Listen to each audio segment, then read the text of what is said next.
Assalamualaikum warahmatullahi wabarakatuh. Hari ini kita akan membahas bab 5, semangat menuntut ilmu untuk meraih martabat mulia. Nah, di sini kita akan membahas surah Abasa ayat 1 sampai 10 dan surah Al-Mujadilah ayat 11. Sebelum itu, mari kita berdoa terlebih dahulu.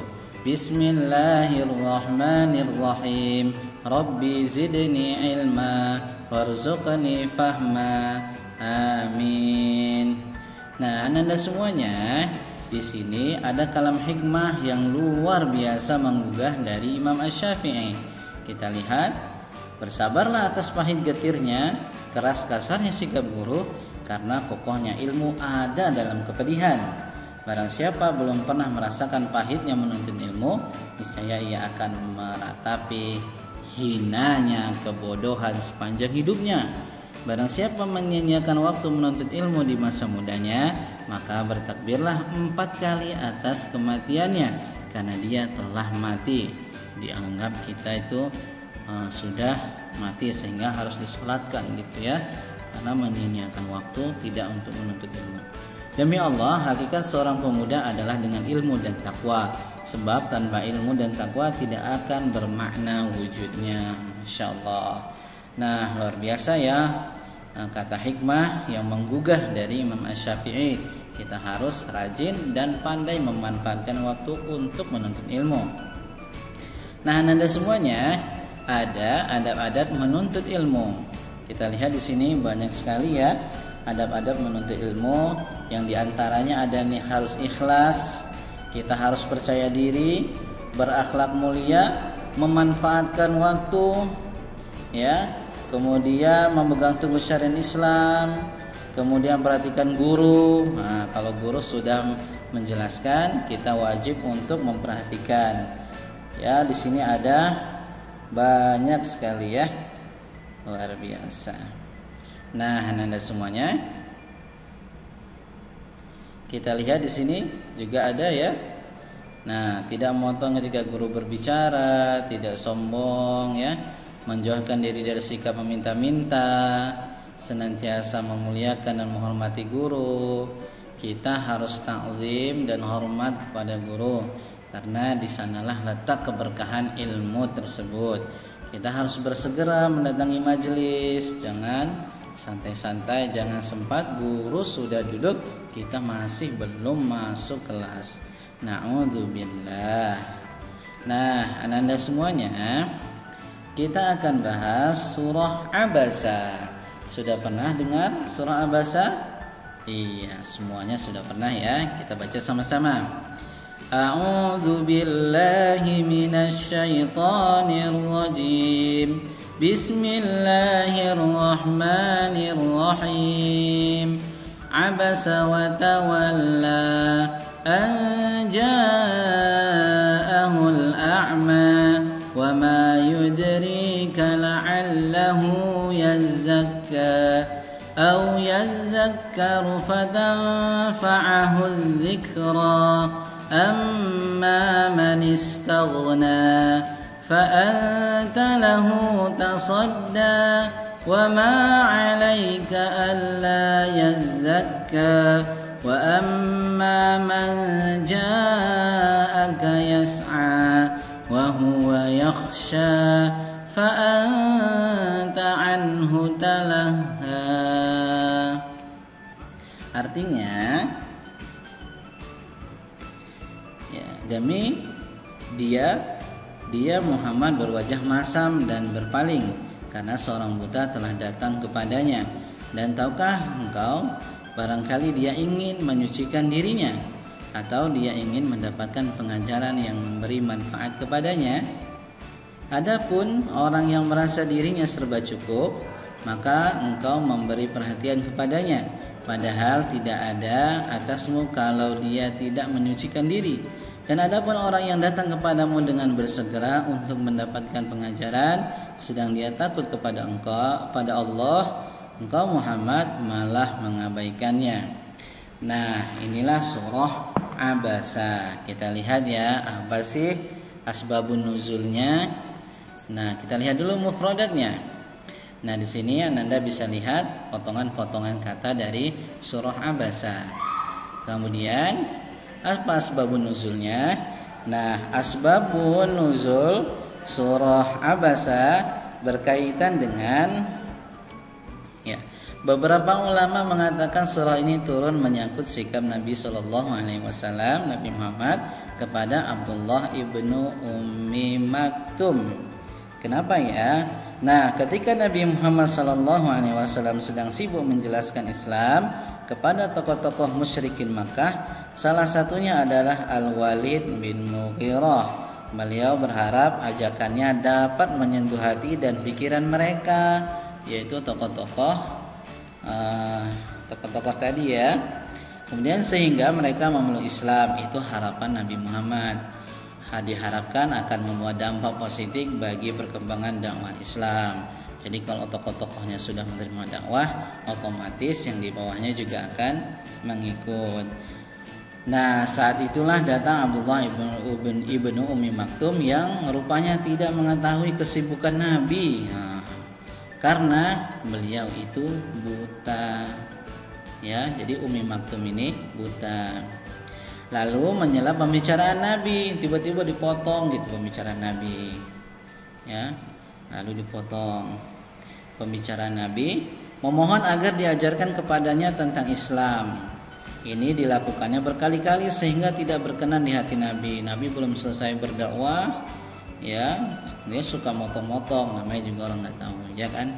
Namun beliau tidak menegur apalagi menghardinya. Hanya saja nampak pada air muka beliau, ya, jadi nampak pada raut wajah Nabi itu tidak senang.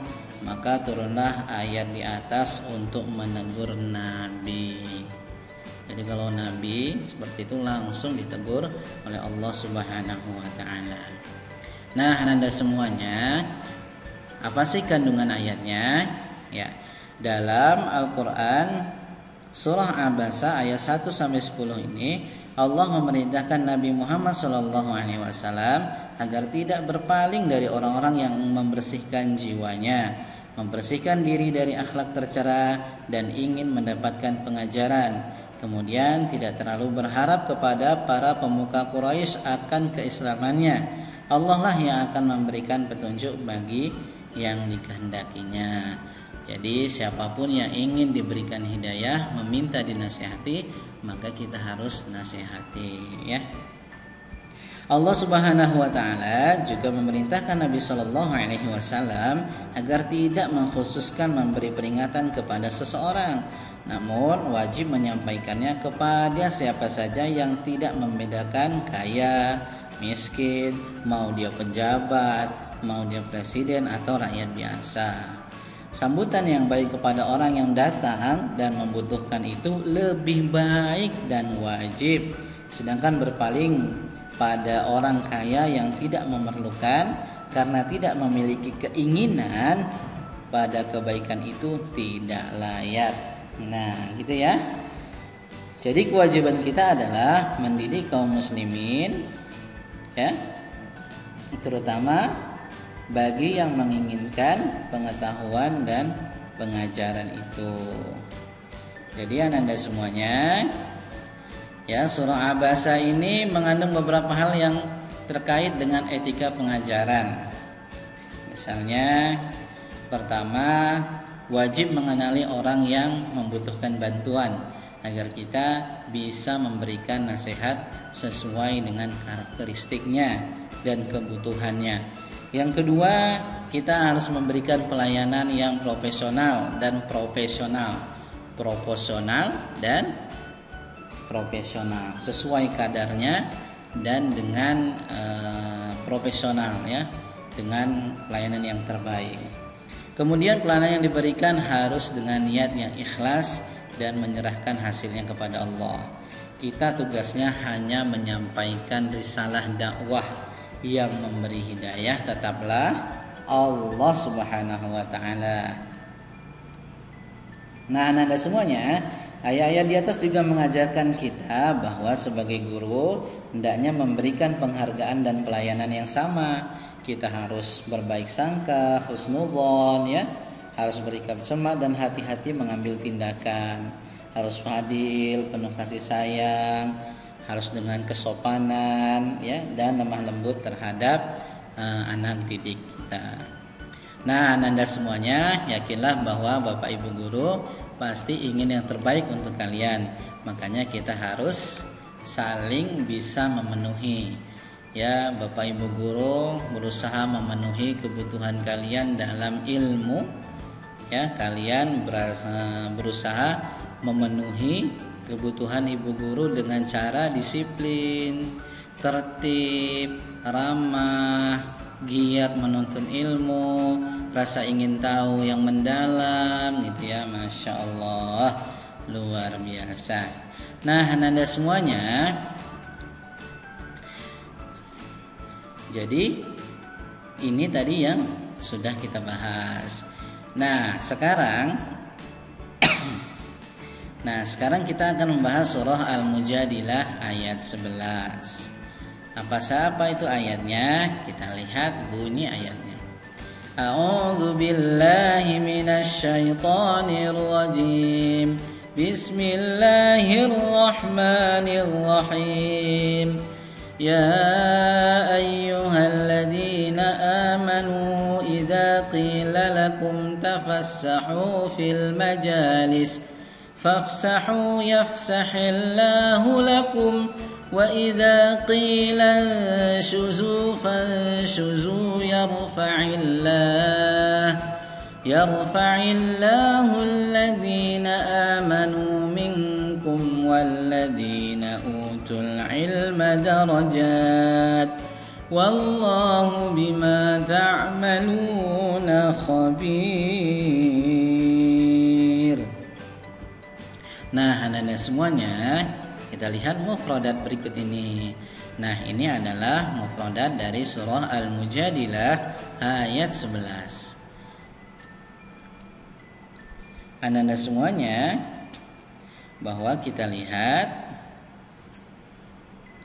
kandungan ayat dari surah Al-Mujadilah ayat 11 ini ya. Ayat ini Allah memerintahkan kaum muslimin untuk melakukan perbuatan yang menguatkan persaudaraan, menumbuhkan empati dan kepedulian sosial, antara lain dengan memberikan tempat kepada orang lain, terutama saat mencari ilmu. Ya. Memberi kelapangan, usaha mencari kebajikan dan kebaikan, berusaha menyenangkan hati orang lain, memberi pertolongan dan sebagainya, termasuk yang dianjurkan oleh Rasulullah sallallahu alaihi wasallam. Wallahu fi aunil 'abdi, maka al-'abdu fi auni akhihi. Allah selalu menolong hamba selama hamba itu menolong saudaranya. Nah, anak-anak sekalian, berdasarkan Al-Quran surah Al-Mujadilah ayat 11, para ulama berpendapat bahwa orang-orang yang hadir dalam suatu majelis hendaknya mematuhi ketentuan-ketentuan yang berlaku dalam majelis itu, antara lain saling menghormati, datang pada waktunya, selalu menjaga suasana dengan baik, menjaga persaudaraan gitu ya. Masya Allah, indah sekali ya. Nah, anak-anak semuanya, selanjutnya jelaskan bahwa Allah akan mengangkat derajat orang yang beriman, taat dan patuh kepadanya, melaksanakan perintahnya, menjauhi larangannya, berusaha menciptakan suasana damai, aman, dan tentram dalam masyarakat. Juga orang-orang berilmu yang menggunakan ilmunya untuk menegakkan kalimat Allah. Masya Allah. Dari ayat ini dapat dipahami bahwa orang yang mempunyai derajat yang paling tinggi di sisi Allah ialah orang yang beriman ya, dan berilmu yang diamalkan sesuai dengan perintah Allah dan Rasulnya. Di akhir ayat Allah menegaskan bahwa Dia Maha mengetahui secara detail semua yang dilakukan manusia. Tidak ada yang tersembunyi bagi Allah. Allah akan memberi balasan yang adil sesuai dengan perbuatan masing-masing. Nah, itu ya Anda semuanya, itu kandungan dari surah Al-Mujadilah ayat 11. Nah, kemudian apa asbabun nuzulnya? Nah, asbabun nuzul, Rasulullah Shallallahu Alaihi Wasallam biasa memberikan tempat khusus kepada sahabat ahli Badar. Suatu hari ketika majelis sedang berlangsung, datang beberapa sahabat ahli Badar, lalu mengucapkan salam kepada Rasulullah dan beliau menjawabnya. Mereka mengucapkan salam kepada orang-orang di majelis itu dan mereka menjawabnya pula. Namun tidak ada yang beranjak dari tempat duduknya sehingga para ahli Badar itu berdiri. Rasulullah Shallallahu Alaihi Wasallam pun memerintahkan kepada sahabat-sahabatnya yang tidak ikut perang Badar untuk mengambil tempat lain agar para ahli Badar bisa duduk di dekat beliau. Jadi kita harus berlapang-lapang ya. Nah, kemudian orang-orang munafik memanfaatkan kesempatan itu dengan menuduh Rasulullah tidak adil. Katanya Muhammad berlaku adil. Ternyata tidak, kata mereka seperti itu. Mereka bermaksud memecah belah para sahabat. Ketika tuduhan itu sampai di telinga Rasulullah, beliau menjelaskan bahwa siapa yang memberi kelapangan untuk saudaranya, ia akan mendapatkan rahmat Allah. Para sahabat menyambut seruan Rasulullah itu dan turunlah surah Al-Mujadilah ayat 11. Nah, Anda semuanya, artinya bahwa kita bersama-sama dalam kebaikan, bersama-sama dalam menuntut ilmu, Allah akan mendatangkan kebaikan untuk kita semua. Kita menjadi saksi bagi saudara-saudara kita yang lain dalam hal kebaikan. Nah, Anda semuanya, demikianlah materi kita. Semoga bermanfaat. Kita akhiri dengan hamdalah. Alhamdulillahirabbil alamin. Wassalamualaikum warahmatullahi wabarakatuh.